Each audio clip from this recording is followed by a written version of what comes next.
Assalamualaikum guys, welcome back to my channel. Thank you kepada semua yang telah subscribe kepada channelku, and kepada yang belum lagi subscribe, dipersilakan tekan butang subscribe dan juga the bell notification button guys. And yes, aku ada good news hari ni sebab aku nak bagi tahu korang yang Nas Winchester sekarang available on Spotify guys. So dekat situ aku akan upload segala konten mengenai true crime yang ada dekat YouTube untuk korang dengar di Spotify guys. Okay, so untuk kepada yang suka dengar podcast ataupun suka dengar kisah-kisah true crime, kisah benar, semua benda kan, time memasak ke, time driving ke apa kan, korang boleh dengar sekarang guys. So show your support, show your love. Macam biasa, jangan lupa tekan subscribe untuk YouTube channel aku dan juga follow aku punya Nas Winchester Podcast on Spotify. Okay, so untuk hari ni aku nak share dengan korang satu lagi kisah pembunuh bersiri guys. And lelaki ini, dia adalah seorang lelaki yang berasal daripada Kazakhstan, and dia ni dikatakan begitu kejam guys. Semualah kejam diorang ni kan. Itu je kerja diorang. Dan dia ni telah diberikan nama samaran sebagai The Metal Fang ke atas segala keganasan pembunuhannya guys. Okay, so tanpa membuang masa lagi, macam biasa guys, nama aku Nas, and I am your true crime storyteller. Let's go.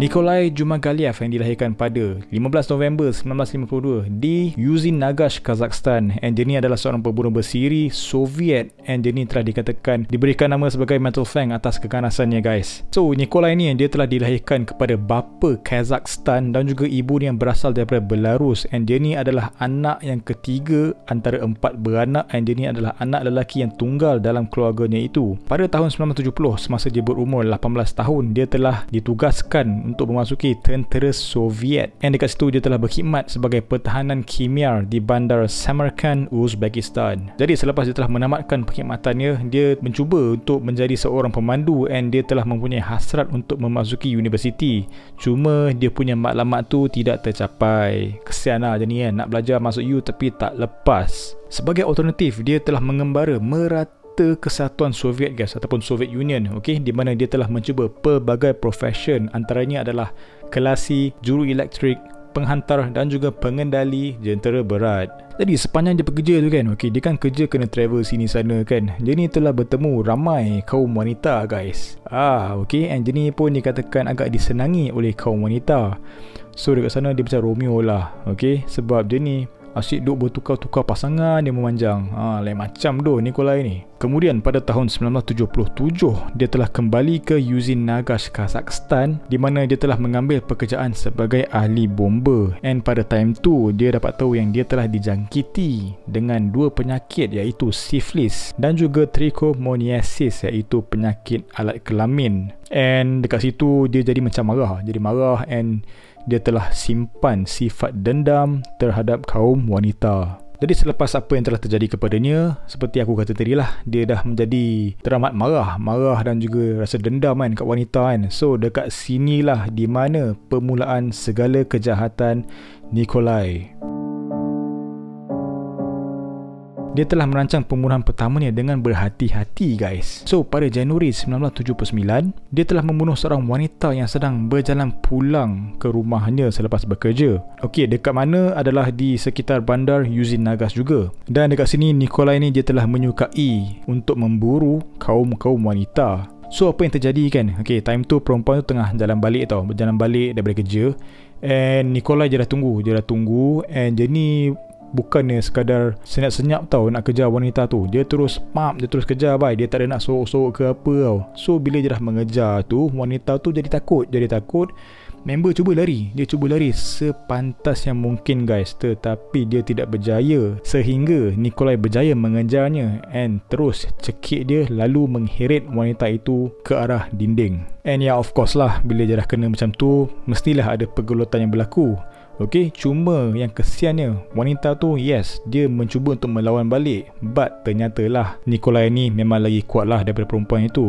So dalam pergelutan itu, Nikolai dengan sekelip mata guys, dia mengelar leher wanita tersebut dengan pisau yang dibawanya. And yes, bila leher dah kena kelar, memang banyak gila darah yang memancut keluar daripada leher wanita itu guys. And nak tahu ada benda yang mental yang si Nikolai ni buat, dia telah meminum darah wanita itu guys.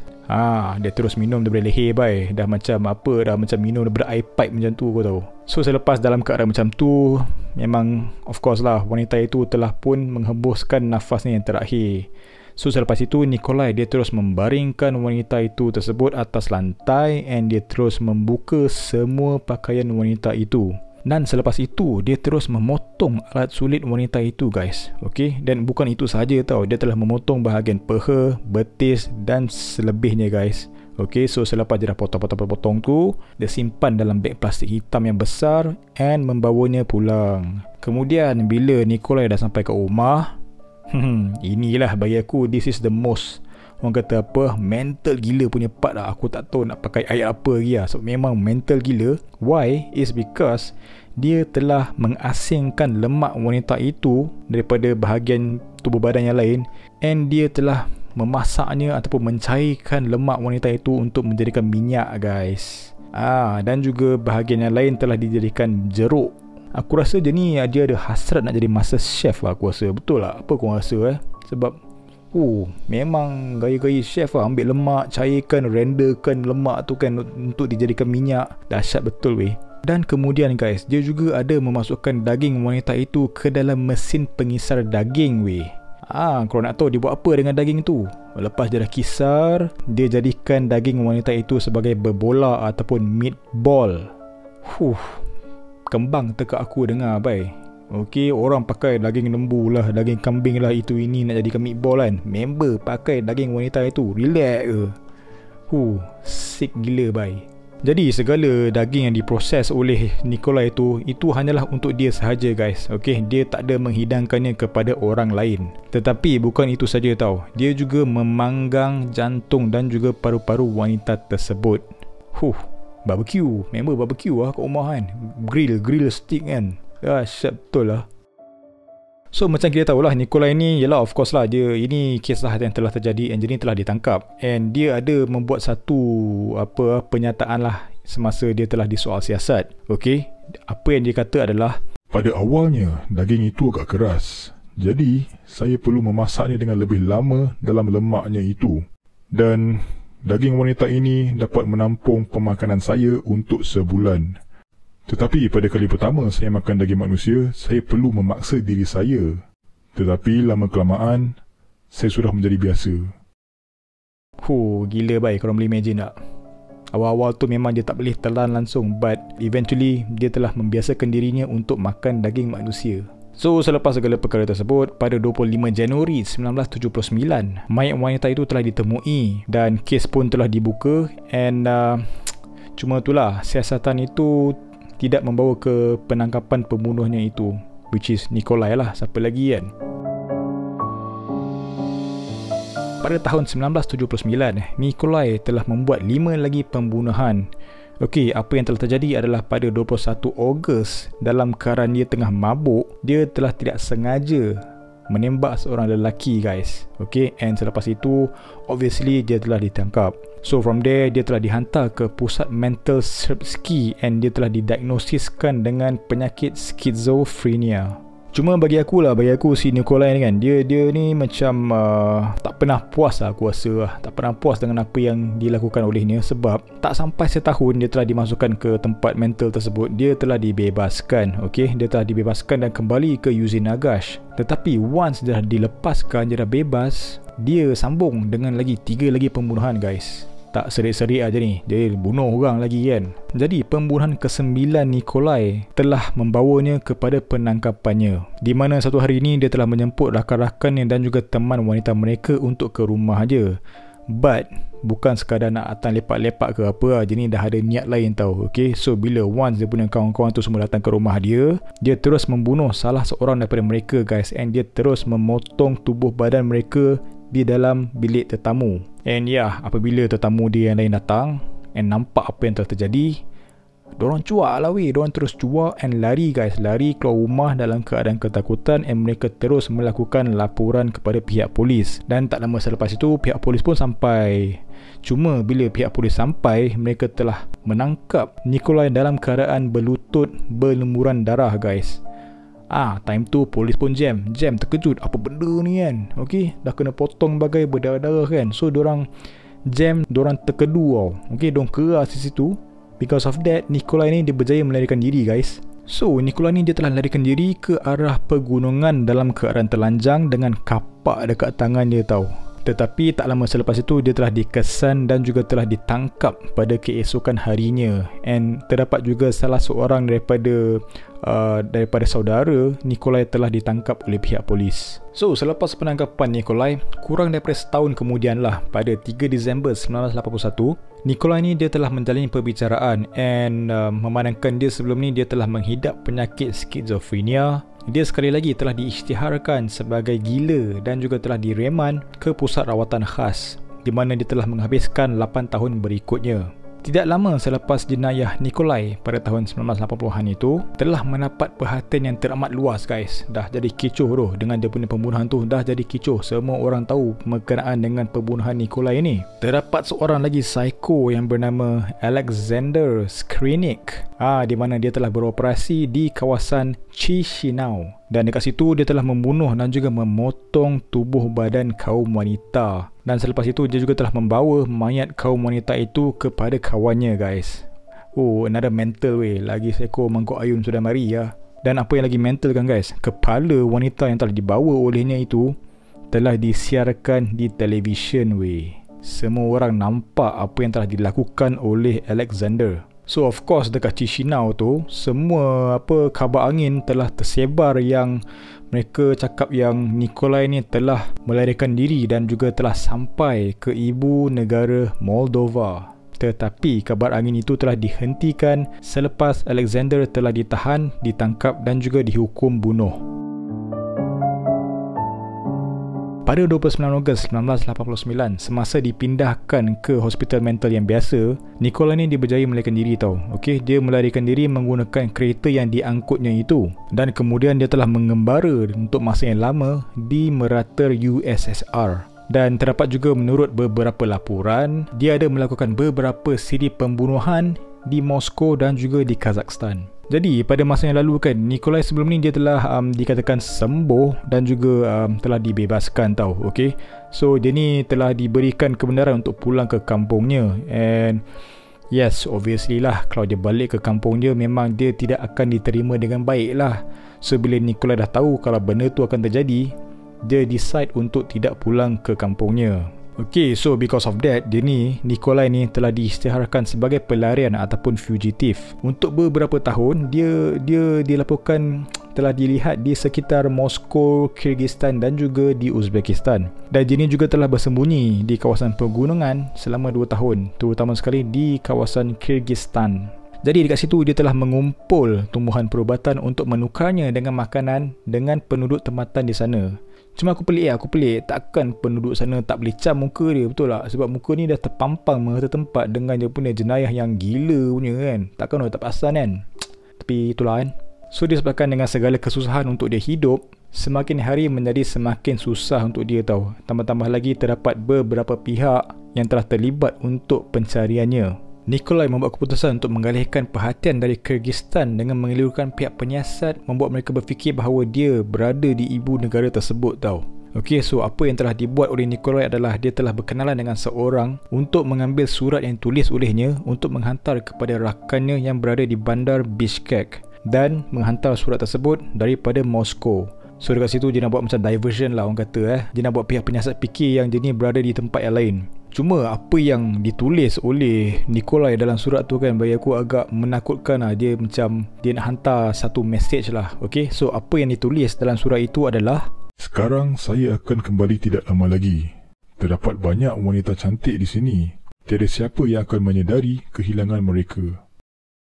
And guys, dia punya strategi tu berjaya tau. Sebab akhbar dekat sana dan juga segala pihak penerbitan telah menyebarkan kabar angin tersebut tau. Okay, yang mengatakan bahawa Nikolai ni berada di ibu negara tersebut. So selepas itu, penduduk Moskow telah dikejutkan dengan satu perkara kecil dalam akhbar, di mana ia mengatakan yang Nikolai telah dilihat di bandar dan juga wilayah sekitarnya. So selepas itu, dalam usaha untuk menghapuskan keadaan panik itu, amaran telah dikeluarkan oleh pihak berkuasa. Cuma kan guys, lama-kelamaan Nikolai ni dia telah memutuskan untuk menamatkan pengembaraan jenayahnya dengan melakukan kecurian. Dia juga telah berhasrat untuk kembali dan juga pergi ke penjara kerana jenayah kecil. And again guys, dia punya rancangan itu berjaya tau, sebab pada April 1991 Nikolai telah ditangkap di atas kecurian kambing biri-biri di bandar Fergana, di mana dekat situ dia telah mendakwa diri dia itu adalah orang Cina, and disebabkan itu dia telah diletakkan di dalam penjara am. Kemudian kan, selepas dia telah ditangkap, semasa soal siasat, dia dengan rela telah mengaku atas kecurian kambing-kambing tersebut, tetapi dia tidak menjelaskan bagaimana dia telah berjaya untuk sampai ke kesatuan Soviet. So disebabkan pencanggahan ini, permintaan bantuan telah dihantar kepada Moskow. So selepas permintaan bantuan telah dihantar, seorang kolonel yang telah mengambil bahagian untuk menangkap si Nikolai ni tiba di Fergana guys daripada Moskow. And dari situ Nikolai telah didedahkan sebagai cannibal, telah ditahan dan juga telah dikembalikan ke Hospital Psikiatri Kazakhstan. So selepas dia telah dikembalikan ke Hospital Psikiatri Kazakhstan, Nikolai ni dia ada berkata dia ada berharap lah yang mahkamah akan menerima segala bukti pemulihannya dan membebaskannya pada masa yang akan datang.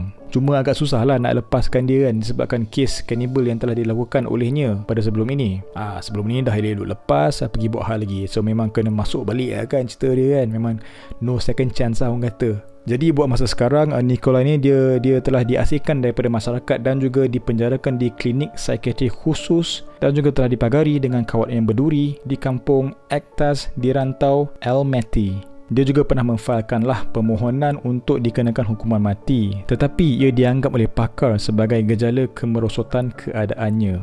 Terdapat juga doktor berkata yang tingkah lakunya teratur dan juga pesakit itu adalah sangat tenang, and dia ni tidak memberikan masalah kepada orang lain tau, okey, mengenai Nikolai ni. Dan juga persoalan mengenai pembebasannya tu masih lagi terbuka lah, dan terdapat juga beberapa pakar yang mengkaji mengenai pembunuh bersiri ni sangat tidak bersetuju dengan kesimpulan doktor klinik tersebut. Dan kemudian pada September 2014, Nikolai telah didakwa dan juga telah disabitkan dengan pembunuhan ke-10-nya yang telah dilakukan pada tahun 1990 di Aktobi. Dan pada Januari 2016, terdapat kabar angin melalui WhatsApp dan juga Facebook mengatakan yang terdapat kemungkinan Nikolai telah melarikan diri, tetapi itu semua tidak pernah disahkan. Dahsyat doh si Nikolai ni. Bagi aku dia another serial killer yang cara dia membunuh mangsa dia, cara dia mengejar ataupun dengan segala apa dia buat lah dengan mangsa dia kan. Bapak mental gila weh, sebab memang legit lah orang kata dia ni the metal fan kan, sebab dia punya sifat cannibal tu kan. Okay, semuanya disebabkan sifat dendamnya terhadap kaum wanita, and also daripada penyakit yang dia dapat tu, dia jadi marah tau. Jadi marah, and dia memang berdendam lah dengan segala kaum wanita kan, which is sick gila lah dengan apa dia buat kan. Potong badan lah, keluarkan jantung lah, buat meatball lah, makan buat minyak semua kan. Bapak gila bye. Okay, so apa pendapat korang mengenai Nikolai Jumagaliev ni? Okay, kalau korang nak cakap apa boleh tinggalkan dalam ruangan komen. And sampai sini saja aku boleh share dengan korang mengenai kisah pembunuh bersiri kali ini. And yes, kisah ini obviously akan available dekat aku punya YouTube channel and also dekat Spotify guys. So korang boleh dengar dekat sana. And aku nak minta maaf dengan segala kekurangan dalam konten aku kali ini. Thank you kepada semua yang telah tengok video aku berawal sampai habis. You guys are the best.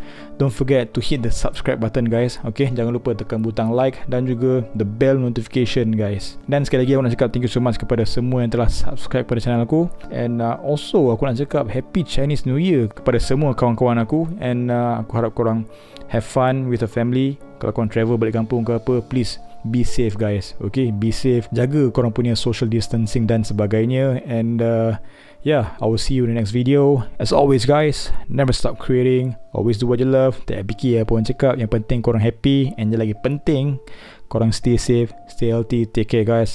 Assalamualaikum, bye bye.